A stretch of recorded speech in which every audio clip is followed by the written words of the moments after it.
5번째 마지막 시간입니다. 룻기 강의 내가 하나님의 아들이다 하는 제목으로 말씀을 나누겠습니다. 룻기 서두는 기근과 죽음으로 시작을 하죠. 1장에 보면은 사사들이 치리하던 때 이스라엘에 흉년이 들었다고 합니다. 그래서 엘리멜렉의 그 가족들이 모압으로 이주를 하죠. 모압은 이방 땅입니다. 그 아내 되는 사람은 나옴이고 그 두 아들은 말론과 기럐입니다. 그 사람들이 모압 땅에 가서 살았는데 그 결혼을 이제 이방 여자들, 모압 여자들과 하지만은 결국은 남편도 죽고 두 아들도 다 죽고 그래서 절망적이고 비참한 그런 지경으로 떨어지게 되고요. 이렇게 룻기가 시작을 했습니다. 여자들이 눈물이 마를 그런 날이 없는 그런 상황입니다. 근데 4장 이제 끝날 때 보니까 마지막 부분에 보니까 희망이 넘치고 새로운 미래가 열리는 장면이 나옵니다.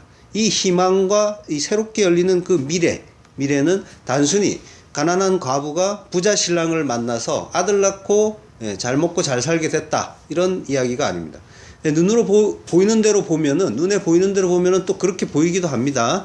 그래서 다들 그런 식으로 이해를 하고 설교도 그렇게 하죠. 시어머니를 잘 봉양했더니 복을 받고 그래서 부자 신랑과 결혼해서 잘 살았다. 여러분도 부모님 잘 모시고 효도하세요. 이런 식으로 인생의 그 교훈으로 결론을 내는 설교도 많이 있습니다. 그렇지만 성경은 그렇게 봐서는 안 되고요. 그 속에 담긴 구원의 복음까지 읽어야 하는 겁니다. 물론 그 눈과 귀를 열어주는 건 전적인 하나님의 은혜라고 했습니다.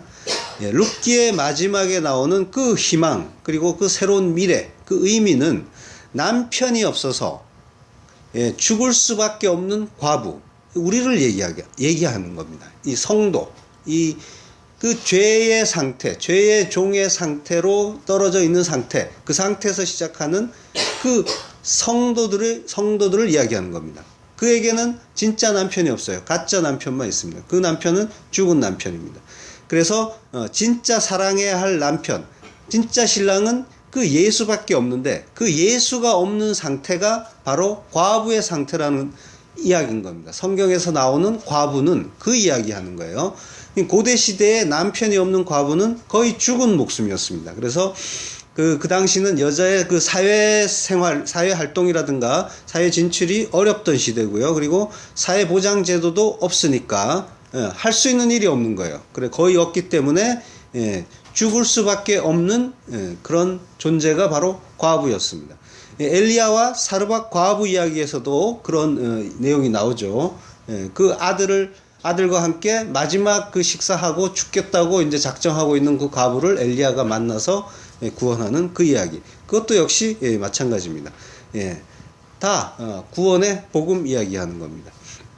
그러니까 그런 그 죽을 수밖에 없는 그런 그 과부를 들어서 우리가 예수라는 남편이 없어서 죽을 수밖에 없는 자다. 그 남편 찾아야 사는 자다 하는 그 이해를 과부를 들어서 가르쳐 주시는 겁니다. 그리고 룻 같은 경우에는 땅도 없죠. 땅이 없다는 건 그래서 양식을 구할 수 없는 그런 자라는 건 이 약속의 땅, 하나님 나라, 그 천국이 없다는 거죠. 그에게 고엘, 기업 물을 자, 예수님이 자기를 손해보고 그 땅을 찾아주시기 때문에 영원한 그 생명의 소망이 생기는 겁니다. 성경은 제대로 보지 못하면은 인생의 교훈을 찾게 되고 복받는 비결을 찾는 그런 책이 되어버립니다. 그렇지만은 우리는 이제 그동안 성경을 공부하면서 그런 책이 절대로 아니라는 걸 알게 됐죠.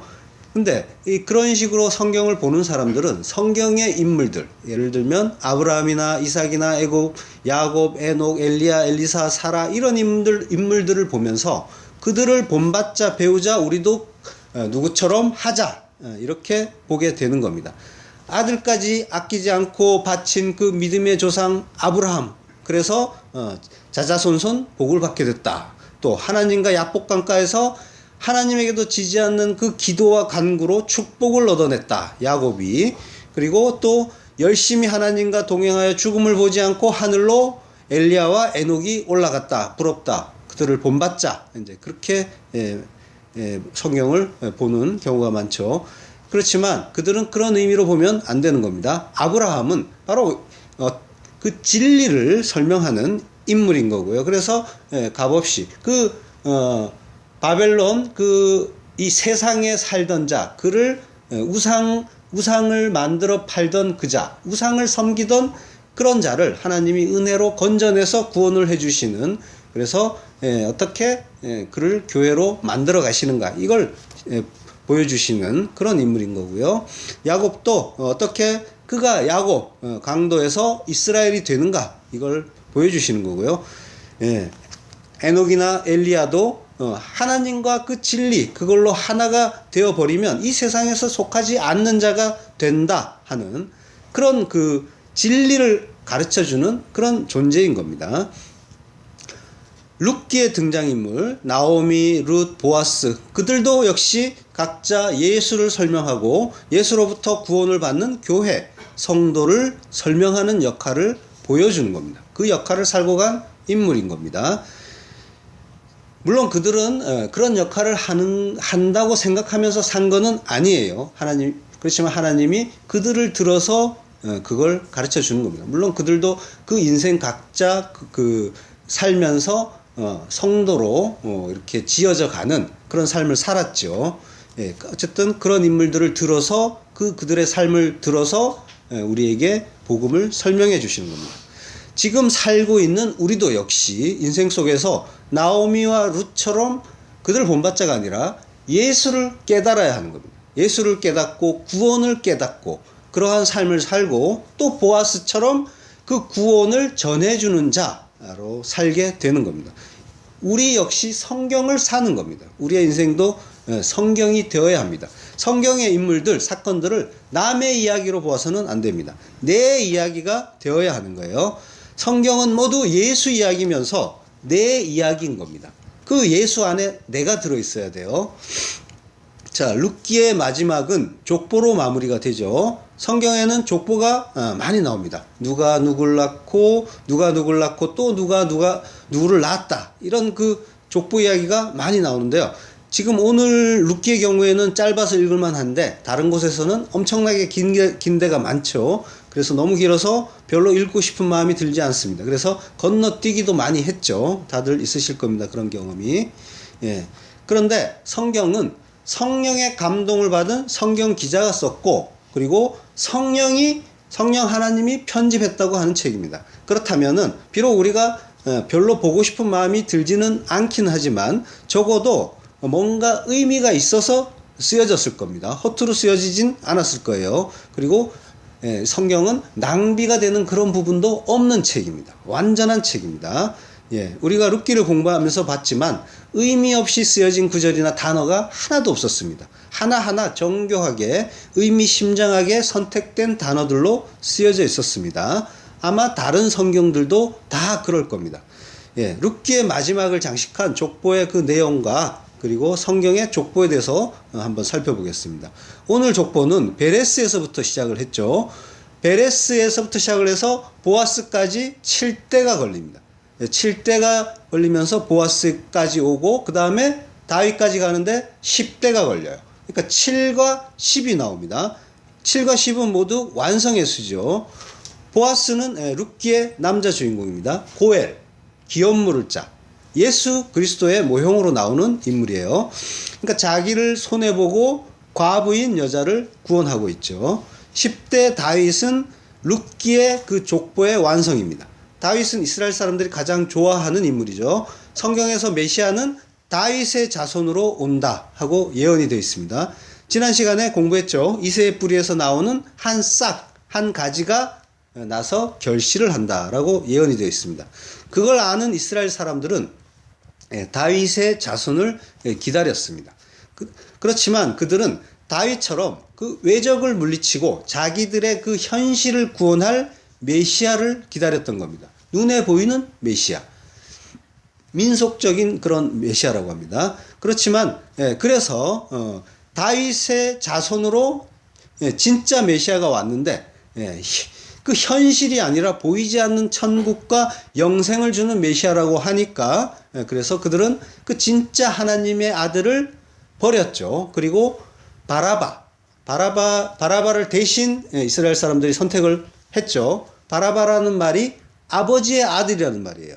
그러니까 진짜 하나님 아버지의 아들을 버리고 가짜 아버지의 아들을 선택을 한 겁니다. 그 이야기가 그 예수님이 십자가 달리기 직전에 나오는 이야기죠. 자, 다윗이 왕위에 오른 후에 하나님이 다윗과 그 어떤 그 묘한 내용의 그 언약을 맺으신 적이 있습니다. 사무엘하 7장 8절.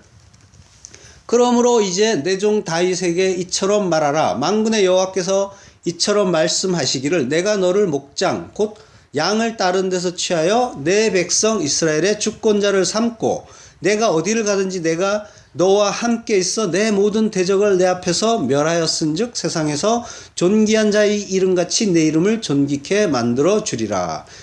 11절로 가서 너를 모든 대적에게서 벗어나 평안케 하리라. 여호와가 또 내게 이르노니 여호와가 너를 위하여 집을 이루고 13절로 가서요. 저는 내 이름을 위하여 집을 건축할 것이요 나는 그 나라 위를 영원히 견고케 하리라. 이런 식으로 하나님이 다윗과 약속을 하셨습니다.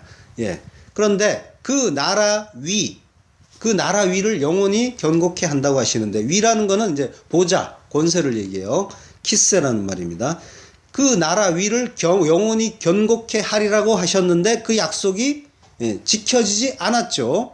다윗의 아들 솔로몬이 죽자마자 나라가 분열돼서 남북으로 갈리고요. 그리고 나중에 결국은 아스루와 바벨론에게 각각 멸망을 당합니다. 그러면은 뭡니까? 그 나라 위를 영원히 견고케 하리라 라고 하나님이 하셨는데 하나님이 거짓말 하신 게 되죠. 말이 안 되는 거죠. 하나님은 사실은 거짓말 하실 필요가 없는 분입니다. 전지전능하신 분이니까요. 그러면 지금 하나님이 하신 이 약속은 사실은 누구와 약속을 했다는 겁니까? 영원히 견고케 하시는 그 나라는 어떤 나라입니까? 하나님은 예수님과 약속을 하신 겁니다. 다윗은 예수 그리스도의 모형이 되는 인물입니다. 그래서 예수님을 다윗의 자손이라고 부르는 거죠. 그리고 영원한 그 견고한 나라, 그 나라는 어떤 나라입니까? 바로 진동치 않는 하나님 나라를 말하는 겁니다. 베레스로부터 10대 그 완성에 대해 오는 다윗은 바로 하나님의 일을 테텔레스타이 다 이루었다 이렇게 완성하시는 예수님을 가르치고 있는 겁니다. 그래서 그 베레스의 아버지 그 유다로부터 족보를 시작할 법도 하지만 굳이 베레스로에서부터 족보를 시작해서 10으로 다윗의 이렇게 완성을 마무리를 짓고 있는 거예요. 이 성경 기자가 의도적으로 이렇게 베레스에서부터 시작을 한 겁니다. 그러면 베레스는 누굽니까? 베레스는 유다가 그 며느리 다말에게서 낳은 아들이죠. 쌍둥이 아들이죠. 쌍둥이 형제가 세라죠. 둘이 같이 나왔습니다. 그 중에서 베레스로부터 이 대가 예수님까지 다윗을 거쳐서 예수님까지 이어지는 거예요. 성경에서 룻과 가장 유사한 인물이 다말이죠. 다말은 룻처럼 이방인 여자고요. 그리고 남편이 일찍 죽어서 과부가 됐고 그럼에도 예수님의 그 육적인 조상이 됐다라는 그런 공통점이 있습니다. 다말에 대해서는 여러 번 했죠, 우리가. 그래서 넘어가기로 하고요. 성경에서 이처럼 이 족보가 많이 나오는데 이 족보는 사실 또 모두 하나로 연결이 되어 있어요. 창세기 5장에서부터 출발을 하죠. 아담 자손의 계보가 이러하니라 하면서 그 인류의 계보가 시작이 됩니다. 그래서 아담이 셋을 낳고 셋이 또 에노스를 낳고 근데 그 사이사이에 낳았으며 그가 930세를 향수하고 죽었더라. 이렇게 계속 반복이 됩니다. 에녹은 65세에 무드셀라를 낳았고 또 몇 세를 살다가 죽었더라. 그리고 무드셀라는 180세에 라멕을 낳았고 그리고 969세를 향수하고 죽었더라. 이런 식으로 계속 낳았더라 죽었더라 하는 말이 반복이 되는 모습을 볼 수가 있습니다. 이 족보가 창세기 5장의 족보는 노아까지 이어져요. 노아에서 셈과 함과 야벳을 낳았더라까지 나옵니다. 근데 아까 말씀드린 낳았더라 죽었더라라는 말이 계속 반복이 되는데요. 이 말은 성도는 아들을 낳아야 한다는 겁니다. 그리고 죽어야 한다. 이걸 또 그 인생 속에, 인생의 어떤 모습 속에 보여주시는 겁니다. 낳았더라, 얄라드라고 하고요. 얄라드란 말은 나타라는 뜻과 함께 산고를 겪다, 진통하다 이런 말이 있습니다. 근데 아들을 낳아야 하는데, 아들을 낳는데 인생 속에서 진리를 깨달아서 그 아들을 낳아야 하는데 그 일이 쉽지가 않죠. 어렵습니다. 그래서 산고, 해산하는 고통을 겪는다는 겁니다. 성도는 이 인생 속에서 해산하는 고통을 겪으면서 진리의 그 아들을 낳고 그리고 죽는 겁니다. 무트라고 하죠. 죽었더라, 무트. 이거 뭡니까? 하나님이 약속하신 일이죠. 너희가 선악과를 먹고 정령 죽을 거야. 죽고 또 죽을 거야. 무트 타무트 할 거야 라고 하시죠. 그러니까 단순히 계보를 나열한 그런 족보가 아니라 성도의 인생은 이렇게 점철된다 하는 걸 보여주는 또 하나의 복음을 담고 있는 내용인 겁니다.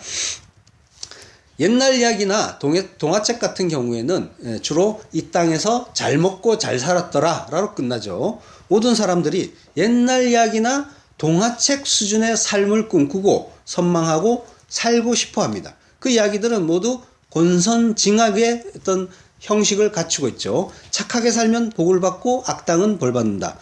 착한 흥부는 복 받고 나쁜 놀부는 벌 받더라. 이런 식으로. 그런데 교회에서도 이 수준으로 기독교를 가르쳐 줍니다.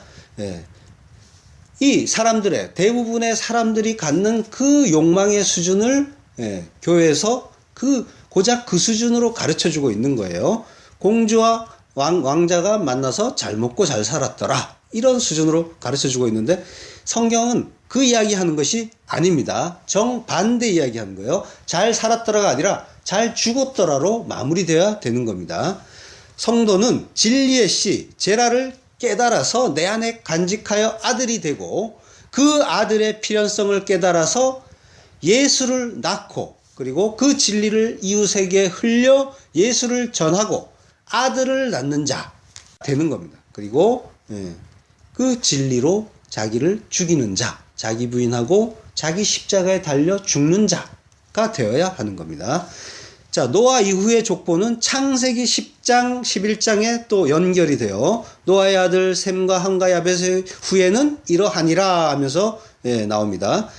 또 창세기 11장에 가면 셈의 후에는 이러하니라 하면서 데라로 이어졌다가 쭉 이어져서요. 데라와 아브라함과 나홀과 하란 이렇게 이어집니다. 아브라함으로 믿음의 조상인 아브라함이 이제 등장하는 거예요. 이 족보가 또 어디로 연결되냐면 마태복음으로 이어집니다. 마태복음 1장이 어떻게 시작해요? 아브라함과 다윗의 자손 예수 그리스도의 세계라 이렇게 연결이 되죠. 마태복음 2장에 가면 아브라함이 이삭을 낳고 이삭은 야곱을 낳고 이러면서 쭉 연결되는데 또 3절에 가면요. 유다는 다말에게서 베레스와 세라를 낳고 오늘 우리 본문 구절과 같은 내용이 마태복음 1장 3절부터 6절까지 나오고요. 그리고 16절로 가면은 야곱은 마리아의 남편 요셉을 낳았으니 마리아에게서 그리스도와 하는 예수가 나시니라 이렇게 예수님까지 연결이 되는 겁니다. 그러니까 아담에서부터 예수님까지 쫙 연결이 되는 거죠. 그러니까 성도는 예수님과 연합을 한 자가 성도죠. 그러니까 어떻게 됩니까? 성경의 족보는 아담에서부터 예수를 통해서 나까지 이어지는 거예요. 나의 족보이기도 한 겁니다. 예수 다음에 나를 넣어서 보셔야 하는 겁니다. 성도는. 그러니까 이 성경의 족보는 나의 족보가 되어야 하는 거예요. 그런데 예수님은 하나님의 아들이라고 하죠. 그래서 누가복음에 보면요. 예수님으로부터 거꾸로 하나님까지 역으로 연결되는 족보가 또 나옵니다. 누가복음 3장 23절 예수께서 가르치심을 시작하실 때 30세쯤 되시니라. 사람들의 아는 대로는 요셉의 아들이니 요셉의 이상은 헬리요. 그 이상은 누구요 하면서 가는데 31절에 가면 그 이상은 멜레아요, 그 이상은 맨나요, 그 이상은 마따다요, 그 이상은 나단이요, 그 이상은 다윗이요, 그 이상은 이세요, 오벳이요, 보아스요. 이렇게 거꾸로 쭉 올라갑니다. 그러다가 38절에 가면 그 이상은 에노스요, 그 이상은 셋이요, 그 이상은 아담이요, 그 이상은 하나님이시니라 까지 연결이 되는 거예요. 그럼 뭐예요?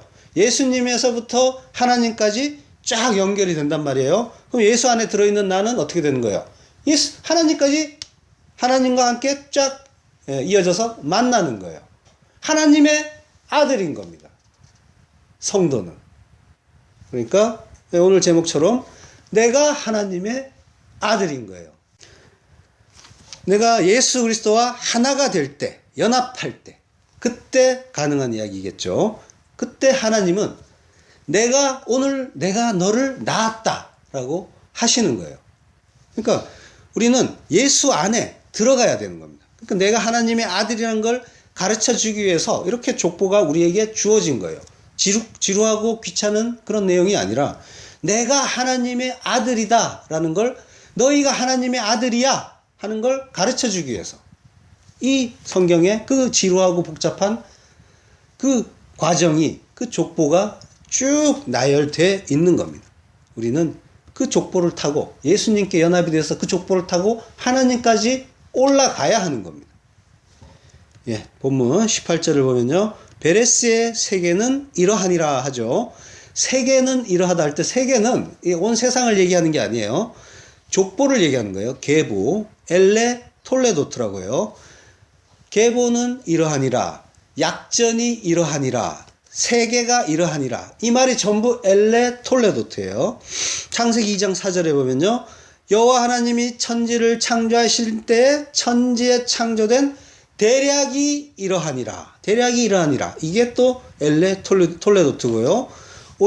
창세기 5장 1절에 아담 자손의 계보가 이러하니라. 역시 톨레도트. 창세기 6장 9절에 노아의 사적은 이러하니라. 이것도 역시 톨레도트고요. 엘레 톨레도트.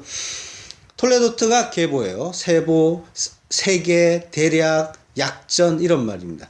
그리고 창세기 10장에 노아의 아들 셈과 함과 야벳의 후예는 이러하니라. 역시 엘레 톨레도트입니다. 이런 말이 성경에 많이 나와요. 모두 엘레 톨레도트입니다. 그런데 창세기 2장 4절에 엘레 톨레도트라는 말이 나오는데 그 이후의 문장이 앞에 천지장 창조의 분위기가 많이 다르고 내용도 잘못된 것 같고 나중에 추가로 끼워놓은 편집된 부분이 아니냐 하는 그런 이견을 제시하는 그런 사람들도 있습니다. 창세기 2장 5절에는요. 여호와 하나님이 땅에 비를 내리지 아니하셨고 경작할 사람도 없었으므로 들에는 초목이 아직 없었고 땅에는 비가 나지 아니하였으며 라고 이제 그런 구절이 연결이 돼요. 그 앞에는 여호와 하나님이 천지를 창조하신 때에 천지에 창조된 대략이 이러하니라 하고 엘레 톨레도트가 나오고요. 그 이후에 이제 경작할 사람이 없으므로 초목이 없고 채소가 나지 않았다 이런 말이 나오니까 사람들이 이상하게 생각한 거예요. 왜냐하면 초목과 채소는 셋째 날에 이미 만들어졌었어요. 그리고 사람은 여섯째 날에 만들어졌죠. 그러니까 그 사람들이 이거 뭔가 내용이 앞에와 다른 걸 봐서 이거는 끼워 넣은 거다 이러는데 그런 내용은 아니고 지금 창세기 2장에서 나오는 그 초목과 채소는 사람이 경작하는 그 채소를 말하는 거예요. 그 밭이라는 말도 에레치가 아니라 에레치가 땅이에요. 땅이 그 하나님이 땅을 이제 만드신 거는 에레치라고 하고 이 밭은 샤데라고 하는 거예요. 그러니까 사람이 경작하는 곳, 뭔가 관리하고 경영하는 곳, 이곳이 샤데인 거예요. 그러니까 거기에 사람이 기르지 않으니까 그 채소가 나지 않았다는 그 이야기를 하고 있는 거고요. 창세기 37장에 보면 또 사람들이 오해하는 엘레 톨레도트가 나와요. 창세기 37장 2절 야곱의 약전이 이러하니라 하면서 나오는 구절인데요. 거기에 보면은 야곱의 약전이 이러하니라 하고 뭐가 나오냐면 요셉 이야기가 나와요. 요셉이 17세의 소년으로서 그 형제와 함께 양을 칠 때에 그 아비 첩 비라와 실바의 아들들과 더불어 함께 하였더니 그가 그들의 과실을 아비에게 고하더라 라고 이제 이야기가 이어집니다. 그러니까 사람들이 오해할 만하죠. 야곱의 약전이 이러하니라 해놓고 요셉 이야기가 나오니까 오해를 한 겁니다. 그러나 이것은 잘못 편집이 됐거나 또는 끼워 넣은 이야기가 아닌 거예요. 왜냐하면 야곱의 이야기가 요셉의 이야기라는 그런 내용인 거예요. 그러니까 자기의 노력과 열심으로 자기 구원을 이루려는 자, 이루려고 했던 자, 그가 야곱이죠. 그 야곱, 그 율법의 사람, 야곱인 겁니다.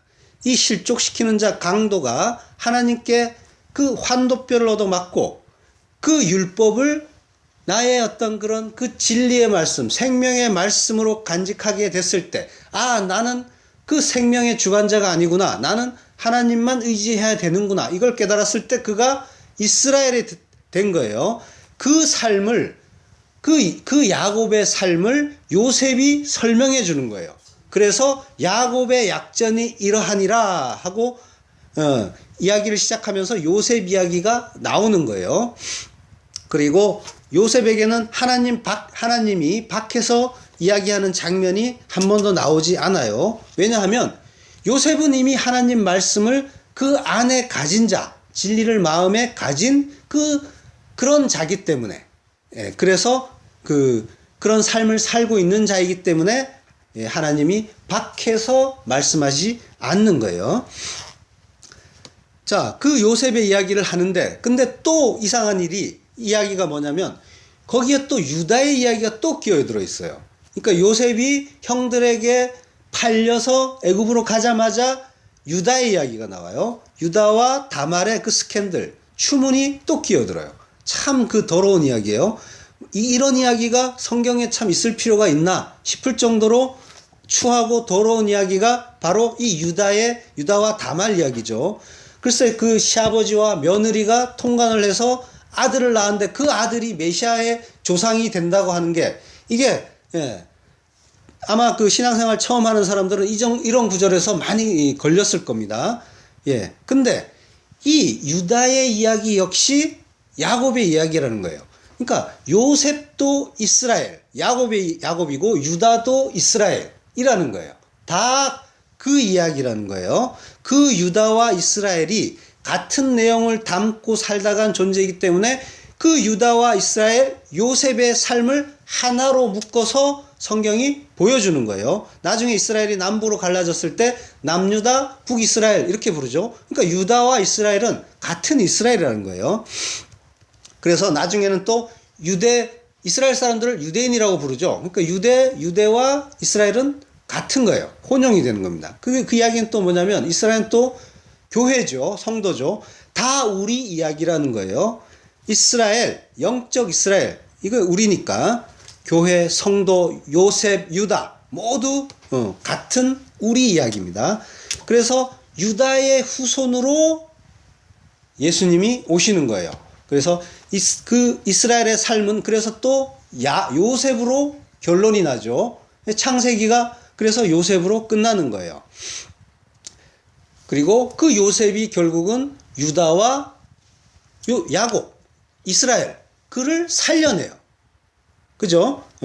그리고 예수님은 또 요셉의 아들로 오시죠. 그리고 또 죽은 예수님을 장사 지내는 것도 역시 요셉인 거예요. 그래서 아리마대 요셉이죠. 우연히 괜히 그 아리마대 요셉이 거기에 나오는 게 아니에요. 다 이렇게 하나님의 뜻 가운데서 다 하나로 연결이 되는 겁니다. 그 예수를 장사 지내는 건 아버지다라는 거예요. 그래서 요셉이 굳이 요셉의 이름을 가진 그 부자가 예수님을 장사 지내는 거예요. 자, 요셉이 형들에게 팔리고 노예가 되고 고난을 겪고 총리가 되는데 그 이유가 뭡니까? 꿈 때문이죠. 꿈에서부터 이 사건이 시작이 됐어요. 창세기 37장 3절에 보면요. 요셉은 노년에 얻은 아들이므로 이스라엘이 여러 아들보다 그를 깊이 사랑하여 위하여 채색옷을 지었더니 합니다. 그러니까 채색옷이라는 것은 장자의 표시라는 거예요. 요셉이 장자예요. 장자가 아닌데 야곱이 장자로 인정을 한 거죠. 그래서 그 형들이 그를 미워합니다. 근데 그 미워하는 요셉이 꿈을 꿔요. 꿈을 꾸는데 어떤 꿈을 꾸냐면 밭에서 그 단들이 밭에서 곡식을 묶었더니 그 단들이 일어나서 자기 단에게 절을 하는 그 이야기. 그리고 또 해와 달과 11의 별이 자기에게 절하는 이야기. 절하는 꿈. 이 꿈을 이야기합니다. 그래서 형들이 미워하는 거예요. 근데 요셉이 형제들의 주, 큐리오스가 되는 거죠. 이건 뭐예요? 예수 이야기 하는 거예요. 우리 성도, 그 성도 중에 그 큰 형, 맏아들 중에 아들 중에 맏아들, 예수 이야기 하는 거예요. 근데 이 요셉의 꿈은 사실은 야곱이 먼저 꾸었던 꿈이에요. 야곱의 꿈이 요셉에게 이어졌던 거예요. 창세기 27장 29절. 만민이 너를 섬기고 열국이 내게 굴복하리니 내가 형제들의 주가 되고 내 어미의 아들들이 내게 굴복하며 뭐예요? 똑같죠? 요셉의 꿈하고 똑같아요. 이게 뭐예요? 이삭이 야곱에게 준 축복의 내용이에요. 똑같은 거예요. 열국이 내게 굴복하고 형제들의 주가 되고 내 어미 아들들이 내게 굴복하고. 이삭이 맏아들 에서인 줄 알고 차자인 야곱에게 장자의 축복을 할 때 그 축복의 말이 바로 이 말인 거예요. 근데 사람들은 이걸 이제 이 장면을 보고 사기를 쳐서라도 받아야 할 거는 받아야 한다. 그래서 축복받아야 된다. 이렇게 하는데 그 이야기가 아니라 하나님이 택한 자는 반드시 하늘의 그 축복을 주는데 인간들이 그걸 알아먹지 못하고 자기 욕심으로 하늘의 축복을 훔쳐서 이 땅에 어떤 축복을 받고 싶어하고 영화를 누리고 싶어하는 그런 모습을 보여주는 거예요. 사실은 그 야곱은 그 사기꾼 강도는 하나님께 축복을 받기로 작정이 되어 있던 사람이에요. 이미 뱃속에서부터 하나님은 야곱은 사랑했고 에서는 미워했다고 하세요. 자, 근데 이 이삭이 그 야곱을 축복하기 전에 그 어떤 상황이 있었냐면요. 창세기 27장 21절에 보면요. 이삭이 야곱에게 이르되 내 아들아 가까이 오라. 내가 과연 내 아들 에서인지 아닌지 내가 너를 만지려 하노라. 확인을 하려고요. 내가 에서입니다 하고 말을 하는데 목소리가 좀 다르니까 가까이 오라. 이러면서 만져보겠다는 거예요. 근데 만져보니까 뭐예요? 음성은 야곱의 음성이나 손은 에서의 손이다 하죠. 그 에서의 손같이 야곱의 손에 털이 있었던 거예요. 그래서 그걸 분별하지 못하고 축복했다고 하죠. 그러니까 손에 가죽을 붙이니까 이삭이 헷갈렸던 거예요. 근데 그 앞에 보면은 리브가가 맏아들 에서의 좋은 의복을 취하여 작은 아들 야곱에게 입히고 또 염소 새끼의 가죽으로 그 매끈매끈한 곳에 꾸미고 라고 이제 그런 대목이 나와요. 그러니까 맏아들의 좋은 의복 뭐예요? 예수 그리스도 맏아들 그의 좋은 의복 뭐예요? 의의 흰옷입니다. 그러니까 맏아들의 좋은 의복을 야곱에게 입혔다는 건 그 강도고 넘어지기 실족하게 하는 자인 우리 이 교회를 하나님이 그 장자의 그 예수 그리스도의 의의 흰옷을 입혀 주시는 거예요. 그 구원의 복음을 이 창세기에서 보여주는 거예요. 그리고 염소 새끼의 가죽 뭐예요? 무죄한 자의 어떤 그런 그 희생을 그에게 입혀주는 거죠. 그리고 꾸미고라고 하는데 꾸미고는 라바시라고 해요. 옷을 입다요. 이것도 역시. 그러니까 예수로 옷 입혀줬더니 그러니까 그를 죽여서 예수로 옷을 입혔더니 장자로 여겨주더라. 그 이야기 하는 겁니다. 나 대신 죽은 무죄한 재물 예수 그리스도로 옷 입었더니 하나님 아버지가 나를 당신의 장자로 여겨주시더라. 이 구원의 복음을 보여주는 그런 장면인 거예요. 이 야곱의 축복은 또 믿음의 조상이라고 하는 아브라함으로부터 사실은 또 시작된 축복이죠. 창세기 12장 1절 여호와께서 아브라함에게 이르시되 너는 너의 본토 친척 아비 집을 떠나 내가 내게 지시할 땅으로 가라. 내가 너로 큰 민족을 이루고 내게 복을 주어 내 이름을 창대케 하리니 너는 복의 근원이 될지라 하면서 하나님이 아브라함을 축복을 하시는 거예요. 세상 우상을 섬기는 그 자로 살면서 세상에서 우상과 함께 결탁해서 우상을 섬기는 자로 살던 그 아브라함을 건져서 본토 친척 아비 집을 떠나 내가 내게 지시할 그 약속의 땅으로 가라 라고 하나님이 건지시면서 복의 근원이 되게 하겠다라고 하시는 거예요. 복의 근원은 사실은 복이에요. 원어에서는 복 자체입니다. 그러니까 하나님의 그 주신 그 축복이 아브라함으로부터 시작해서 쭉 연결돼 오는 거예요. 그것이 창세기를 쭉 관통하면서 그 이삭에게서부터 또 이삭으로 연결됐다가 야곱으로 오고 야곱이 받은 그 축복이 요셉에게서 잠시 이루어지는 모습을 보여주는데 이게 끝이 아니에요. 요셉이 애굽 총리가 되는 게 요셉의 꿈의 성취라고 보는 사람이 많죠. 그거는 하나님의 구속사를 온전하게 다 보지 못했기 때문에 그렇게 보는 거예요. 요셉의 꿈은 다시 이어져요.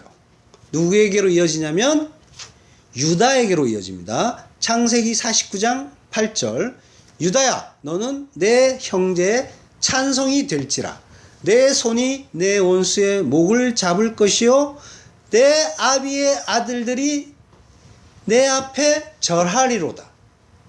똑같은 내용이죠. 연결되는 거예요. 또 이어지는 겁니다.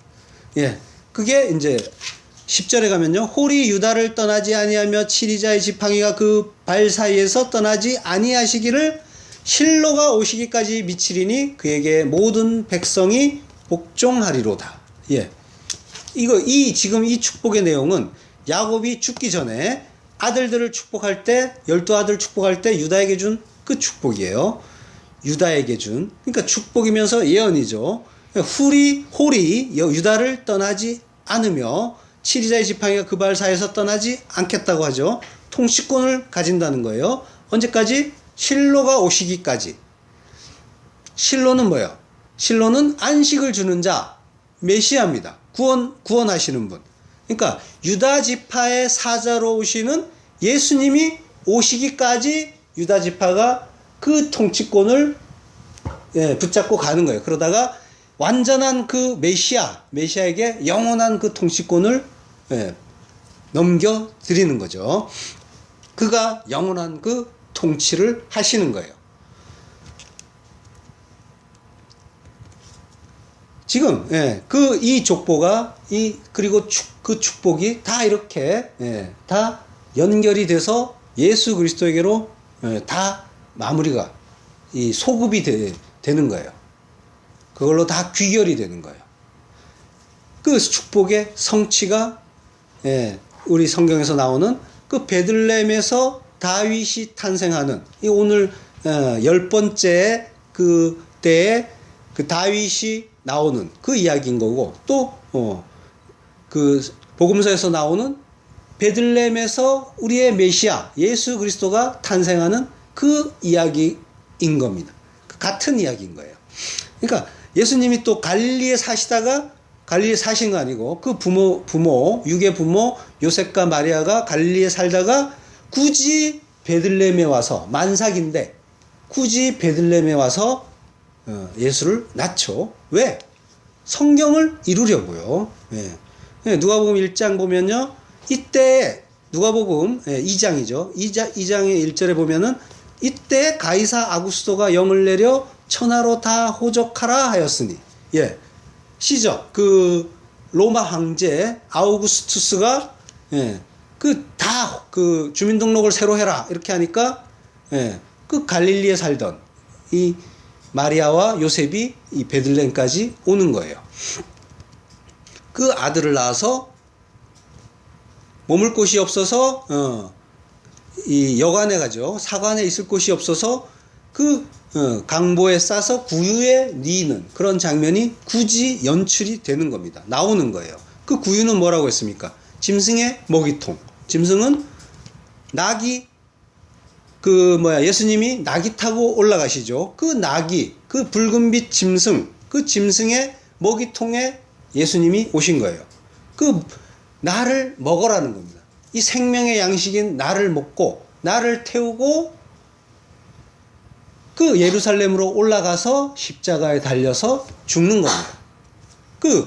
그러니까 예수님을 태우고 가는데 예수님에 의해서 끌려가는 그런 의미도 있지만 그 진리를 아는 자, 그 베드로 같이 예수님 죽으면 안 돼요 하는 그 진리의 역행자가 아니라 진리를 아는 자라면 어떻게 해야 됩니까? 예수님이 죽으셔야 한다는 걸 알아요. 그러니까 태우고 가서 죽이는 거예요. 그러면서 자기도 자기 십자가 달려서 죽는 겁니다. 붉은빛 짐승은 나를 얘기하는 거예요. 아담이 불타라는 뜻이죠. 그 낙이라는 말도 붉은빛 짐승이라는 의미가 담긴 그런 말이고요. 자, 그러니까 이걸 이루기 위해서 황제가 굳이 그 명령을 내리는 겁니다. 그러니까 세상에서 황제가 대단한 권위를 갖는 것 같죠. 권세를 갖는 것 같지만 하나님의 뜻을 이루는 도구일 뿐이에요. 지금의 대통령이나 장군이나 재벌들 다 마찬가지입니다. 다 도구일 뿐이에요. 뭔가 그럴듯하고 권세자로 나오지만 진짜 주인공은, 하나님의 관심은 성도에게 있는 겁니다. 성도의 성숙, 그리스도의 장성한 분량으로 자라나느냐, 여기에 관심이 있는 거예요. 물론 기독교는 대단한 인격의 성숙을 이루라 하는 그런 종교가 아니에요. 나의 불가능을 깨닫고 예수 그리스도의 필연성, 그래서 나에게 예수가 없으면 안 됩니다 하고 꽉 붙잡는, 그래서 그것이 예수님처럼 죽는 거예요. 그것이 예수님처럼 죽을 때, 십자가에 달려 죽을 때, 그때 그가 그리스도의 장성한 분량으로 자라나는 거예요.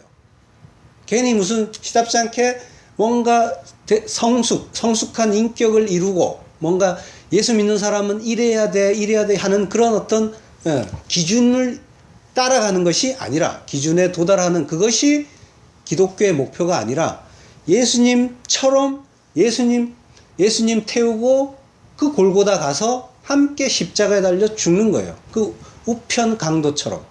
그것이 그리스도의 장성한 분량으로 자라난다의 의미인 겁니다. 자, 이렇게 해서 본문으로 가서요. 이제 그 베들레헴 장로들이 룻에게 예언한 그 축복이 다 성취가 됐죠. 그 룻이 베들레헴 장로들이 무엇을 예언했습니까? 4장 11절에 보면요. 룻기 여호와께서 내 집에 들어가는 여인으로 이스라엘 집을 세운 라헬, 레아 두 사람과 같게 하시고 너로 에브라스에서 유력하고 베들레헴에서 유명케 하시기를 원하며 이스라엘 집을 세운 그 사람들과 같게 하라 라고 하죠. 그리고 여호와께서 이 소년 여자로 내게 후사를 주사 내 집으로 다말이 유다에게 낳아준 베레스의 집과 같게 하시기를 원하노라. 자, 이 예언이, 이 축복이 지금 마지막 부분에서 다 이루어진 거죠. 베레스의 집과 같이 쭉 이제 재건이 된 겁니다. 무너진 이스라엘이 베레스의 그 집이 재건이 된 겁니다. 집을 세우다라는 말은요, 바나라고 해요. 근데 이 바나라는 말은 또 상징적으로 자녀를 낳아서 대를 잇다라는 그런 의미도 있어요. 그러니까 이스라엘 집을 세운다 하는 거는 나라와 민족을 세운다는 거예요. 그리고 그 의미는 단순히 이스라엘 민족과 이스라엘 국가를 세우는 것이 아니라 그것을 오해해서 민족적 이스라엘의 어떤 그런 그 회복을 이야기하는 사람들이 많은데, 이 이스라엘은 교회를 얘기하는 거예요. 교회를 세우는 거예요. 교회를 세우는 것이 이 축복의 진의인 겁니다. 창세기 2장 22절에 보면요. 여호와 하나님이 아담에게서 취하신 그 갈빗대로 여자를 만드시고 라는 그런 말이 나오는데, 이 갈빗대로 여자를 만드셨다라는, 만드셨다가 바나예요. 그러니까 여자를 만드신 이유가 뭐라는 거예요? 집, 성전, 교회를 만든다는 의미입니다. 여자를 만든다는 건. 그러니까 이 여자가 교회라고 했죠. 예, 아담은 예수 그리스도의 모형, 그리고 거기에서 나오는 갈빗대에서 나오는 여자는 교회의 모형. 그것이 신약에서 예수님이 그 십자가에서 옆구리가 뚫리면서 그러면서 교회가 탄생하는 그 모습과 똑같은 거예요. 그렇게 교회가 세워지는 거예요. 예수님이 그 옆구리가 뚫려서 십자가에서 죽으시면서.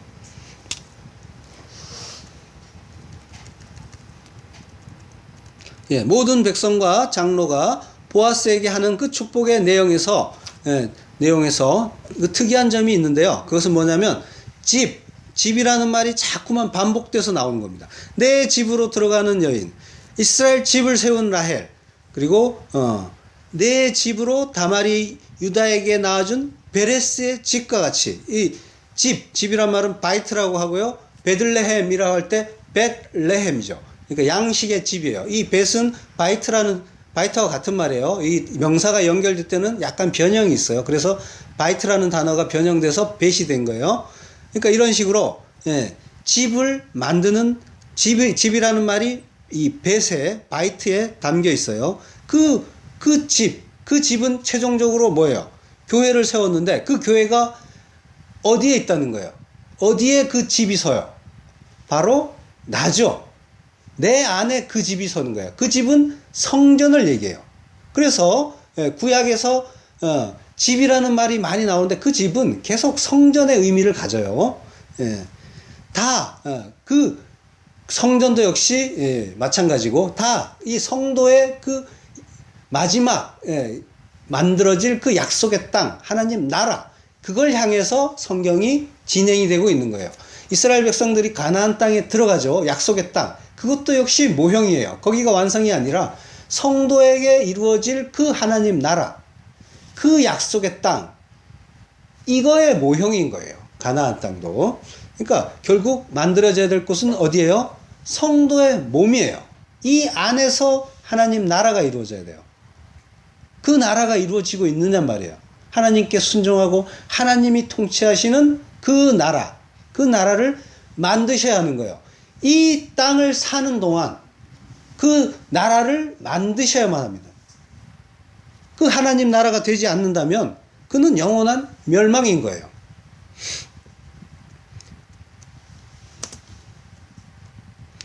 자, 그 성전, 성막 이런 것도 전부 그 집을 설명하기 위해서 우리에게 주시는 교구제인 거예요. 그 집을 세우는 거예요. 건축하는 거예요.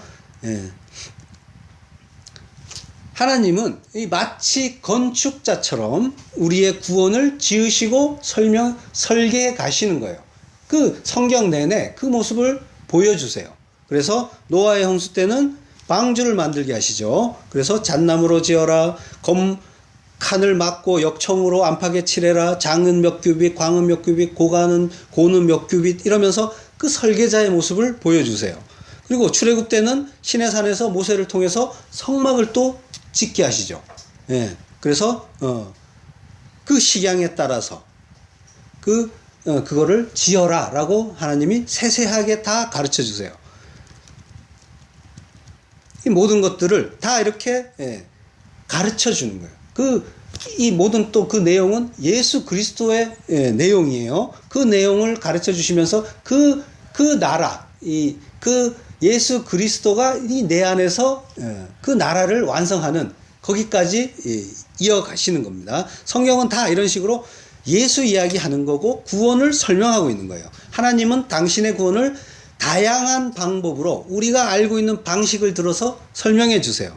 집, 성막, 성전을 통해서 내가 너희를 이렇게 구원할 거야 하면서 그 구원을 설명해 주시는 거예요. 그런데 그 진리를 알아먹지 못하고 나 잘 살고 있다 큰소리 치면서 너희는 왜 똑바로 살지 못하느냐 이러면서 그 율법으로 판단하면서 정죄하고 그러면서 살고 있는 겁니다. 이스라엘 사람들이, 그리고 오늘날의 우리가요. 그러니까 열심히 그 하나님을 두려워하면서 목숨 걸고 율법을 지킨다고 하면서 하나님을 섬긴다고 하면서 사실은 하나님의 뜻과 관계없이 살고 있더라는 겁니다. 예수님이 섬김을 받으러 온 게 아니라 섬기러 왔다라고 하시죠. 하나님을 제대로 모르고 하나님의 말씀을 오해하게 되면은 이렇게 거꾸로 가는 거예요. 섬기려고 하는 거예요. 하지만 하나님은 섬기는 분이 아니에요. 섬겨주시는 분이에요. 섬기는 자가 크다고 하죠. 그러니까 하나님이 섬겨주는 거예요. 가장 크신 분인 하나님이 말씀으로, 생명으로 자기의 택한 백성을 섬겨주시는 것이 하나님 나라인 거예요. 도무지 그 말귀를 못 알아먹는 그 죄인들을 위해서 이 말하는 성전, 예수님이 말씀이 육신되어서 오시는 거예요. 그리고 인간들이 열심히 지키고 있는 그것들을 기각시켜버리고, 그리고 이 성전을 헐라 내가 사흘 동안에 일으키겠다 하시는 거죠. 그 성전은 뭐예요? 예수님을 가리키는 거예요. 그러니까 정말로 예수님이 죽으셨고 사흘 안에 부활하셨어요. 그 예수님이 죽으심으로 말미암아 성령이 내 안에 오시고, 그리고 내 안이 하나님의 나라가 되는 겁니다. 성경은 내내 이 이야기하고 있는 거예요. 반석을 쳐서 죽였더니, 죽였더니 어떻게 돼요? 생명의 물, 성령이 우리에게 흘러나와서 우리가 그 물을 마시고 사는 거예요.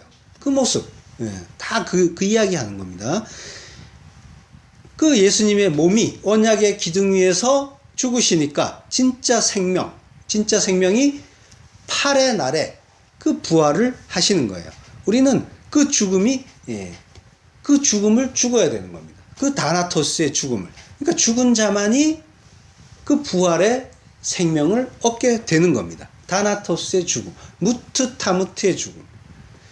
그래서 그 예수의 죽음이 나의 죽음이 되어야만 해요. 내가 예수 그리스도와 함께 십자가에 못 박혀 죽어야 해요. 그래서 그때 내가 예수 그리스도와 함께 하나가 되는 겁니다. 룻기도 결국은 다 지금 그 이야기 하는 거예요. 예루살렘 성전, 그리고 예수님, 육체로 오신 예수님 다 허물어져야 하는 그 집인 거예요. 진짜 집, 진짜 성전, 하나님이 거처하시는 진짜 처소는 어디라는 거예요? 바로 성도입니다. 성도의 몸이 거룩한 하나님의 성전인 거예요. 휘장이 찢어지고, 그래서 예수님이 몸이 찢어진 그 덕분에 우리가 거룩한 성전이 되는 거예요. 성경은 다 그 이야기 하는 거고, 우리가 오랫동안 룻기를 공부했지만 룻기도 결국은 그 이야기 하는 겁니다. 진짜 집, 진짜 성전이 무엇인지, 어떻게 그 성전이 되는지, 왜 예수가 없으면 안 되는지, 그걸 성경은 내내 그 이야기를 하고, 룻기도 역시 그 이야기를 내내 하고 있다는 걸 우리가 확인을 했습니다. 처음에는 룻기를 선택한 거는 간단하고 내용이 좀 쉬워 보였기 때문에 룻기를 선택을 했어요. 근데 우리가 공부를 하다 보니까 아주 정교하게 그 구원의 복음을 설명하고 있다는 걸 발견하고 아주 놀랐습니다. 그래서 한 대여섯 번이면 끝나지 않을까 했는데 오늘 35회째예요. 그래서 룻기가 거의 9달 동안을 했는데, 그래서 겨우 룻기가 끝났습니다. 물론 이제 이것도 사실은 많이 부족하겠죠. 더 많은 내용이 있을 겁니다. 그렇지만 일단 오늘 룻기를 모두 마치기로 하겠습니다. 우리는 성경, 하나님 말씀을 바르게 보아야 합니다. 십자가의 진리를 제대로 알면, 제대로 깨닫게 되면 우리가 인생에서 참으로 해야 할 일이 무엇인지도 알게 됩니다. 그러기 위해서는 무엇보다도 하나님 말씀을 잘 알아야 합니다. 잘 상고하시고, 그리고 잘 깨달아 가시길 바랍니다. 내가 왜 인생을 사는지, 내가 왜 교회를 다니고 신앙생활을 하는지, 내가 왜 성경 말씀을 읽고 예배에 참여하는지, 그리고 진짜 예배가 무엇인지, 이 모든 것이 말씀에 대한 바른 이해에서 출발하는 겁니다. 기도하겠습니다.